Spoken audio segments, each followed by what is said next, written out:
Okay, so we've got multiple levels in our game now, so let's start adding some more variety into the levels themselves. And what we're going to do is create a system that will allow us to lay out the board that we want our players to start with, so that you can start a level with, maybe you'll start it with a triangle of red gems in the corner or something like that, or some other arrangement that you specifically want to have in your game. So for that, let's go into our test level. Actually no, we'll go into level 2 here, and I'm going to save this as level 3 because it doesn't matter. The thing we're going to add in now will be something that we can have or not have in every single scene. It's up to us what we do with it. So let's also add this to our build settings. So level 3. And what we're going to do is go into our script folder, and we're going to create a board layout script. So let's create C# scripts. Nope, didn't want to do that. No. Okay, create C# script. There we go. Called board layout. And let's open this up. And actually, I'm going to go back into Unity here. We're going to attach this to our board object in here. So just once that compiles there, let's get board layout, and we're going to pop it on there. And you should remember, we talked about before how we couldn't display a 2D array in Unity. There's no easy way to do that, or at least there's no default way for Unity to understand how to represent an array like that. But there is a little workaround we can do to display things ourselves in a way that makes logical sense, but that maybe doesn't look as visually obvious when you first see it. So what we can do is, although we can't create a 2D array, we have seen that we can create an array of any other type of object. And what we can actually do is create a custom object that contains another array and use that to display it in the editor.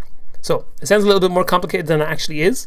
All we do is, at the bottom of our script here, below our public class for board layout, which is the main component of this board layout script, after the last curly bracket, we're going to type public class layout row, wrong way around, layout row,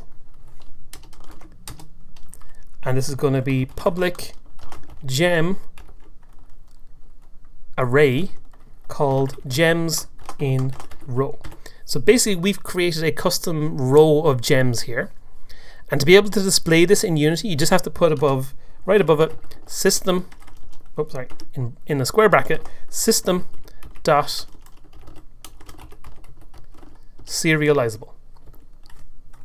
Now, to be able to see this in Unity, we need to have a reference to it in our board layout here. So this is very simple at the moment. It's just, if we go public layout row, we'll just call this one test.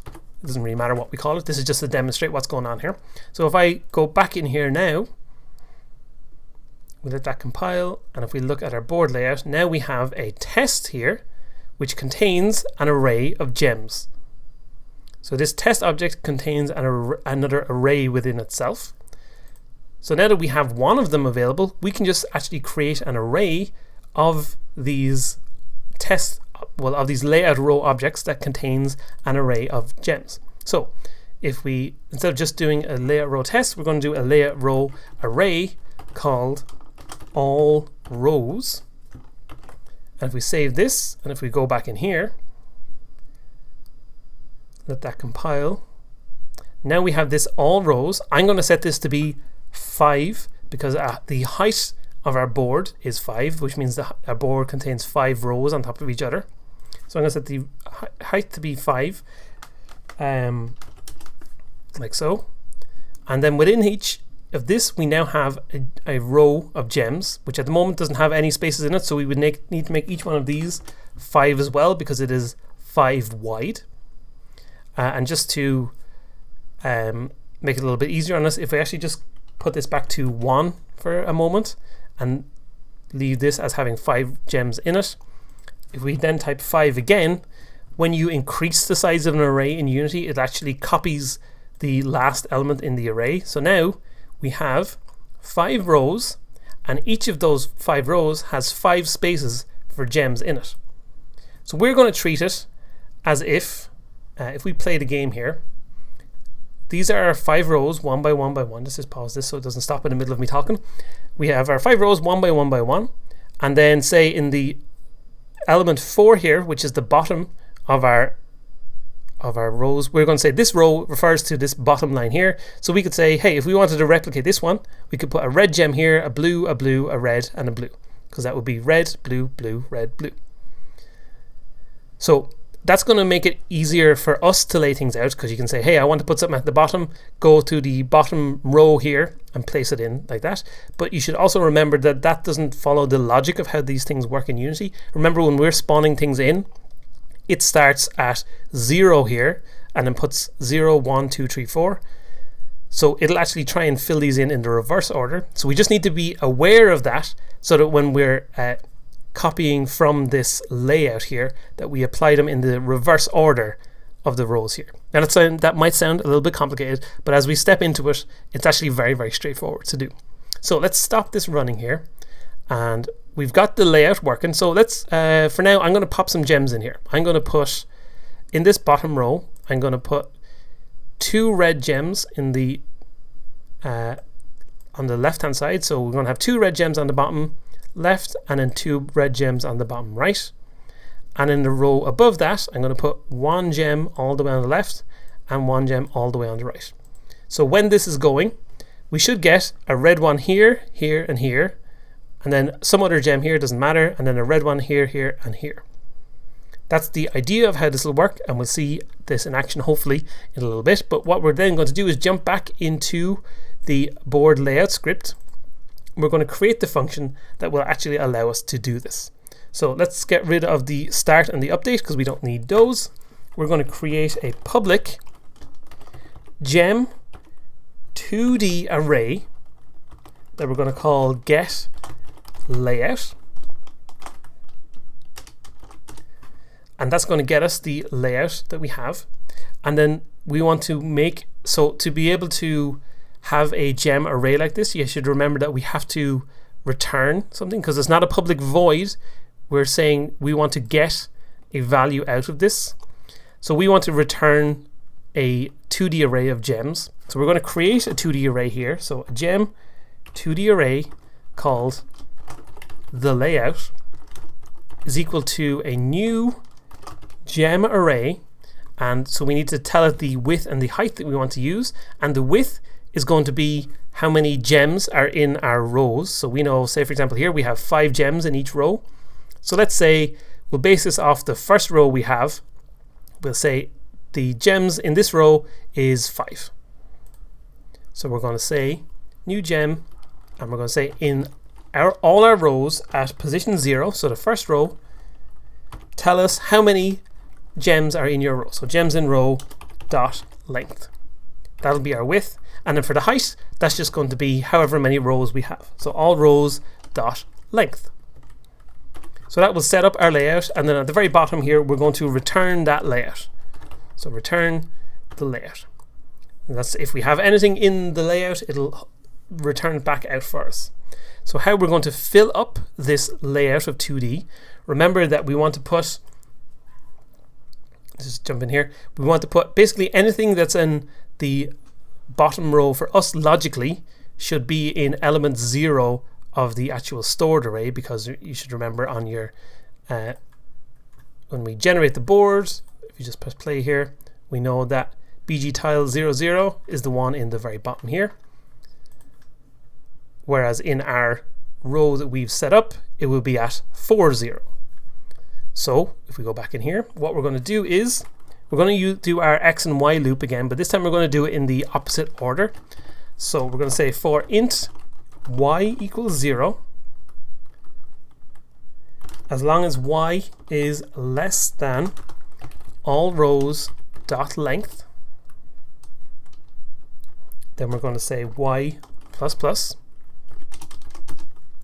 Then we're going to do our for int x equals 0, as long as x is less than all rows at position y, so the particular row we're looking at, and then the gems in the row. dot length, dot length, then x plus plus, so we're going to add 1 to the x. Then what we want to do is, well, first we want to make sure that the x value, so if the x value, we want to make sure that it isn't for any reason longer than the value that we stored as the width of the layout. So that was our all rows 0.gemsinrow.length. So we could say here, as long as our x is less than that, so just in case for some reason you only had 3 gems in for this first line, and then down here it's gone, oh, we have 5 gems, but we've set the size of our array to be only 3 wide. We just don't want to throw any error here if that was the case. So we're just making sure it's less than that. So we could type in here this exact same thing here. We could say all rows.gemsinrow.length. That would be perfectly fine. But just to show a slightly different way of doing this too, we can get the width of the layout. So in a 2D array, in a normal array, you can just say dot length to get the size of the array. But in a 2D, obviously you have the x and the y values. But we can get the x value by saying in the layout array that we created, get length 0. So get length 0 will get us the first element here. Get length 1, of course, would get the second size here. So we just want size 0, which again is the exact thing we've set up here. So we do know specifically it is this value, but it's just important to see different ways of doing these things. So we're sure now that the x is within the range of the layout, so that's perfectly good.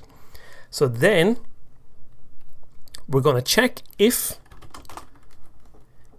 in our rows that we've created up here at position y, and then specifically the gem we want to look at here is gems in row x, if that is not equal to null, so let's say at this point, if we jump back in here, we're at 4 on the y-axis and we're at 0 on the x-axis. That means we're looking at this first gem here, which should go in down here. So that's 4, 0, but we want that to become 0, 0 down here.